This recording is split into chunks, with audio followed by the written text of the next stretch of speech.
Қайырлы күн баршаңызға, каналыма қош келдіңіздер. Бүгін мен сіздермен ерекше әдісте пісетін осындай қайнап тұрған ыстық суда батон нандың рецептімен бөлісетін боламын.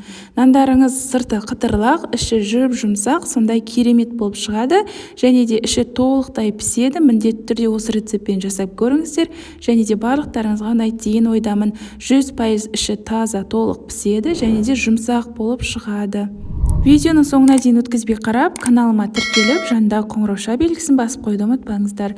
Ең алдымен таза ыдысымызға 350 грамм жылы сүтімізді құямыз. Сүт болмаған жағдайда жылы суды құюға болады. Енді 5 грамм ашытқыны, содан соң 1 шай қасық тұзды, 2 шай қасық қантымызды салып, жақсылап ерігенше толықтай араластырып аламыз. Видеодағыдай жақсылап араластырып алыңыздар. Келесі кезекте електен өткізілген ұнды осылай аз-аз мөлшерден қоса отырып, қамырымызды илеп алатын боламыз. Қамыр өте қатты болып қалмасын, және де өте жұмсақта болып қалмасын. Орташа көлемде, орташа жұмсақтықта болуы қажет. Яғни қолға жабыспайтын, июі қанған, сондай жұмсақ қамыр болуы қажет. Осылай ұнды сала отырып, қамырымызды илейміз. Содан соң үстіне осылай сұйық майымызды 60 граммдай құямыз. Жан-жақ бөлігіне сұйық майды толықтай жағып, осы майымыз сіңгенше қамырды қолымызбен жақсылап иін қандырып илейтін боламыз. Осылай қолымызбен басып иін қандырғандарыңыз дұрыс. Және де табақтың жан-жағын кішкене тазартып, осылай толықтай қамырды біріктіріңіздер. Енді бетін жауып, 1,5-2 сағатқа жылы жерге қалдырамыз. Міндетті түрде жылы жерде тұрсын. Мен осылай бетін жауып қалдырдым, және де менде 2 сағаттай тұрып қалды, және де осылай кішкене көлемі ұлғайып, қамырымыз көтеріліп шықты. Енді үстелдің үстіне кішкене май құйыңыздар, әйтпесе жабыс қалады. Содан кейін ыдысымыздан қамырдың бәрін шығарып, осы видеодағыдай бір-біріне біріктіріп аламыз да 4 бөлікке бөлеміз. Әр бөлігін көз мөлшерімен осылай бірдей етіп бөліп алсаңыздар болады, ал барлығын осылай домалақтап, суалап шығамыз. Бір-бірлеп қамырымызды алып, қолымызбен жаямыз. Кішкене сопақтау етіп жайыңыздар, оқтаумен де жаюға болады. Үстелдің астына тағы да кішкене май сеуді ұмытпаңыздар. Май сеппесеңіздер, жабысып қалуы мүмкін. Енді видеодағыдай рулет сияқты осылай орап шығасыздар. Міне видеодағыдай орайсыздар, және де ең соңғы бөлігін бір-біріне жабыстырып, кішкене олай басып жіберіңіздер. Осы әдіспен барлық 4 қамырды да бірдей орап, рулет сияқты жасап шығасыздар. Енді барлығын бір ыдысымызға, осындай тақтайшаға орналастырсаңыздар болады. Содан кейін міндетті түрде бетін жауып 5-10 минутқа қалдырыңыздар. 10 минуттан көп тұрмасын, өйткені қамырымыз өте қатты көтеріліп кетеді. Осылай бетін жауып 10 минутқа қалдырдым.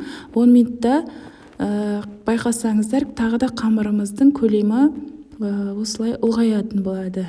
Осы кезде алдын ала газге суымызды қайнатып, дайындап қоямыз. Пышақтың көмегімен осындай тілімдер жасап шығасыздар. Бұлай жасамасаңыздар да болады. Суға салып болғаннан кейін де пышақтың көмегімен тілім жасасаңыздар болады. Енді қайнап тұрған суымызға осы нандарымызды салып, қамырды видеодағыдай салып шығасыздар. Егер сіздерде үлкен кастрюля болса, 4 батон нанды бірден салуларыңызға болады. Менде бұл кастрюльге 3 батон нан сыйды. Осылай ары кетсе 30-35 секунд қана ыстық суда ұстайсыздар, одан көп ұстамаңыздар. Арғы бетін және де бергі бетін аунатып, осылай кішкене бұрқ етіп қайнағаннан кейін барлық қамырымызды сүзіп алатын боламыз. Енді қамырымызды абайлап, осындай 2 құралдың көмегімен ақырындап қамырымызды сүзіп аламыз. Суға салғанда байқасаңыздар, қамырдың көлемі кішкене ұлғаяды. Ұлғайған себебі, енді осыны бірден осындай листімізге салып, өз қалауыңыз бойынша күнжуыт магыңызды сеуіп, қызып тұрған пеште 200 градуста 30-25 минутта пісіп қалады. Суға салған себебіміз, Өте дәмді. Қарап тұрсаңыздар осындай қып-қызыл болып піседі, және де жұмыртқа жақпасаңыздар да осындай керемет қып-қызыл болады. Сырты қытырлақ, көріп тұрғандарыңыздай асты-үсті толықтай қызарып пісті. Іші толықтай піседі, және де ешқандай шикі болып қалмайды. Сіздерге де қазір ішін ашып көрсетемін. Міне видеода көріп тұрғандарыңыздай жұмсақ, жаңағы іші піспей қалмайды.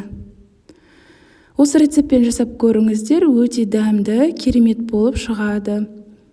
Және де бетіне жұмыртқа жақпаса да толықтай қып-қызыл болып, қызарып, әдемі нан болып шығады.